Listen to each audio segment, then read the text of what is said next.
Vous êtes un communicant, bravo. Mais la communication, ça ne fait pas tout. Ce n'est pas parce que vous faites de la communication que ça va vous apporter plus de mandats et des mandats exclusifs qui se vendent. Parce qu'il faut passer à la vitesse supérieure, monter d'un degré dans la com. Vous êtes un conseiller immobilier maintenant, il faut devenir un marketeur immobilier. Bonjour, je suis Frédéric Epler, bienvenue sur la chaîne Marketing Immobilier. Dans la vidéo précédente, on a vu que communiquer, c'est important, mais que ça ne sert à rien si on n'a pas de message à faire passer, si on ne sait pas à qui on s'adresse, si on ne sait pas comment le transmettre et si on ne peut pas mesurer les résultats. Vous êtes conseiller immobilier, vous êtes un communicant, ok, mais communiquer juste pour communiquer, ça ne vous donnera pas plus de mandats. Pour que ça marche, il faut prendre la communication, la mettre dans un shaker avec plein d'autres ingrédients et secouer très fort. Ça donne quoi? Un super cocktail qu'on appelle marketing. Alors je sais très bien ce que vous allez me dire. Vous ne voulez pas entendre parler de marketing. Le marketing, c'est trop compliqué. Le marketing, c'est bon pour Coca-Cola ou Apple. Moi, je ne peux rien en faire. Le marketing, c'est Voldemort. On ne doit pas prononcer son mot. Mais ce que je vous propose, c'est un peu de casser cette image. Parce qu'en fait, le marketing, ce n'est rien d'autre que le prolongement naturel de la communication. Pour beaucoup d'ailleurs, faire du marketing, c'est très contraignant. Un peu comme courir un marathon. On doit s'entraîner pendant 1 an, 5 fois par semaine, se lever à 5 heures du mat et même le dimanche. En vrai, c'est pas du tout ça. Le marketing, c'est juste continuer à courir comme on le fait d'habitude, sauf qu'au lieu de courir en dilettante, quand on n'a rien de mieux à faire, eh bien là, on suit un programme et on se donne des objectifs. Bref, on fait exactement la même chose qu'avant, mais cette fois, on le fait de façon organisée. En réalité, d'ailleurs, c'est super facile de passer de communicant à marketeur. Au lieu de distribuer des flyers à gauche, à droite au hasard, ou de poster n'importe quoi sur Facebook, ou n'importe quand, je vais juste ordonner mes actions pour atteindre un objectif. Pourquoi la communication, ça ne suffit pas? Attendez, qu'on soit bien clair dessus. C'est très bien de communiquer sur vos offres, vos compétences, votre enseigne. C'est bon pour votre notoriété, c'est bon pour le branding. J'ai même envie de dire, c'est bon pour votre morale. Mais publier sur les réseaux et envoyer des emails comme ça, quand ça vous vient en tête, c'est pas si mal, au moins on voit, on sait que vous existez. Bref, il y a quand même pas mal d'avantages. Mais honnêtement, c'est beaucoup de bruit pour rien. Parce qu'au final, ça ne vous apporte pas grand-chose. Ça va convaincre quelques personnes de venir pousser votre porte ou de vous appeler pour vous confier un mandat. Mais vous comprenez bien qu'il y a un fossé entre le curieux qui vient se renseigner et le proprio qui s'engage à vous filer 6% de sa com dès le départ. Et ce fossé, pour le remplir, il ne suffit plus de communiquer. Il n'y a que le marketing qui vaille. Et si vous ne changez pas de statut, vous allez avoir beaucoup de mal à convaincre ce proprio de vous confier son mandat. Maintenant, pourquoi le marketing c'est mieux que la com?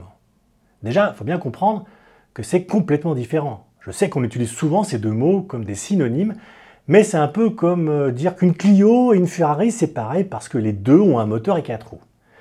Donc le marketing c'est quoi? La communication c'est l'outil avec lequel on bricole, alors que le marketing c'est le chantier tout entier. Si je prends un marteau, par exemple, je peux remettre en place une latte du parquet qui a bougé ou planter un clou. Mais je peux aussi l'utiliser en conjonction avec d'autres outils pour rénover ma salle de bain. C'est le même outil, mais j'en fais un usage différent. C'est toute la différence entre un outil et ce à quoi sert cet outil. D'ailleurs, de la même façon, le marketing, ça englobe la communication. C'est ce qui donne un sens à vos messages. C'est à la fois donc la préparation, la planification, la communication et la mesure des performances. Ça fait beaucoup de choses, je sais, mais je vais vous poser une question. Vous allez me répondre franchement et le plus sincèrement possible.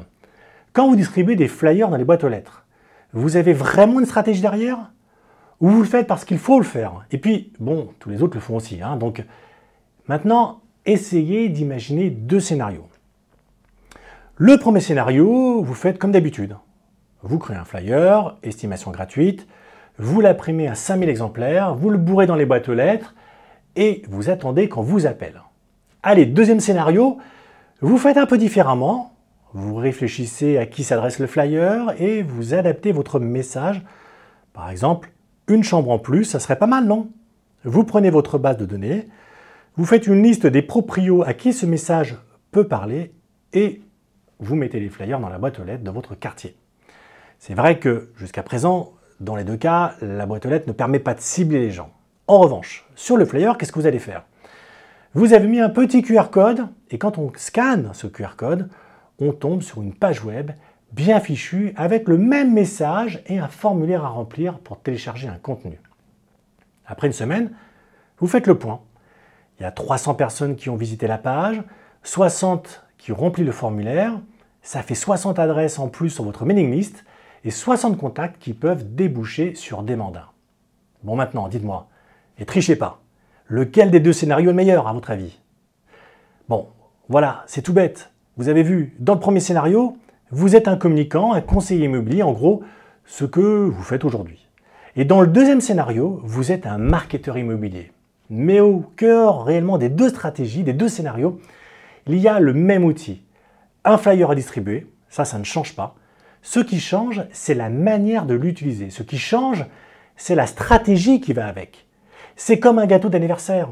On peut juste acheter un gâteau et le poser sur la table, ou alors on peut mettre dessus des fruits, de la déco, du chocolat, le ranger dans une belle boîte et mettre un ruban autour. C'est la même chose, mais en mieux. Il faut vraiment arrêter de voir le marketing comme un problème. Non, ce n'est pas compliqué. Non, ce n'est pas réservé aux multinationales que tout le monde connaît déjà. Et non, le marketing, ce n'est pas Voldemort. Regardez, j'arrête pas de dire le mot marketing, il n'y a aucun sorcier maléfique qui ne débarque autour de moi pour me changer en grenouille. Non, il est temps de démystifier le marketing. Le marketing, c'est juste une stratégie pour capter des leads et pour vendre. Je vais vous dire une chose. On fait de la stratégie à des degrés divers, bien sûr. Et je peux vous le prouver. Je veux participer à une brocante. Qu'est-ce que je fais? Je note le jour dans mon agenda. Je fais le tri dans mes affaires pour savoir ce que je vends ou pas. Je choisis un bon emplacement à louer dans la rue, là où je sais qu'il y aura du passage. Je préviens mes amis et mes collègues de bureau et mes voisins que je serai à la brocante. Et le jour J, je dispose mes articles sur ma table en mettant bien en évidence, bien sûr les meilleurs. Je fixe le prix, je négocie et à la fin de journée, je fais mes comptes. J'ai pas juste fait une brocante, j'ai élaboré une stratégie pour vendre un maximum de jets qui ne me servent à rien et en tirer un bénéfice. D'une certaine manière, vous voyez, j'ai fait du marketing. Et à l'intérieur de mon marketing, j'ai fait de la communication. J'ai prévenu plein de gens que je serais là ce jour-là, dans la rue, avec tout mon bordel et tout le tout-team. Bref, ma communication faisait partie de ma stratégie de vente. Communiquer, c'est donc très important pour se faire connaître, pour capter l'attention, pour booster sa notoriété, mais ce n'est qu'un levier du marketing, un levier parmi d'autres. Communiquer, c'est seulement répondre à la question « Comment je transmets mon message ?» Mais la forme du message, le destinataire du message, la raison pour laquelle on a élaboré ce message, le choix des supports pour diffuser ce message, le nombre de personnes qu'on a touchées avec ce message et sa capacité à nous apporter des leads, des rendez-vous puis des mandats, tout ça, c'est du marketing. Devenir un marketeur immobilier, ce n'est pas abandonner son travail de communication, ni son statut de conseiller immobilier. C'est comme trouver la bonne place pour une pièce de puzzle. Quand on met donc la communication au bon endroit, d'un coup, tout devient plus clair. On s'approche tout doucement du but. Alors oui, continuez à communiquer, ne laissez pas tomber. Mais faites mieux que d'être juste un communicant. Passez de conseiller immobilier à marketeur immobilier.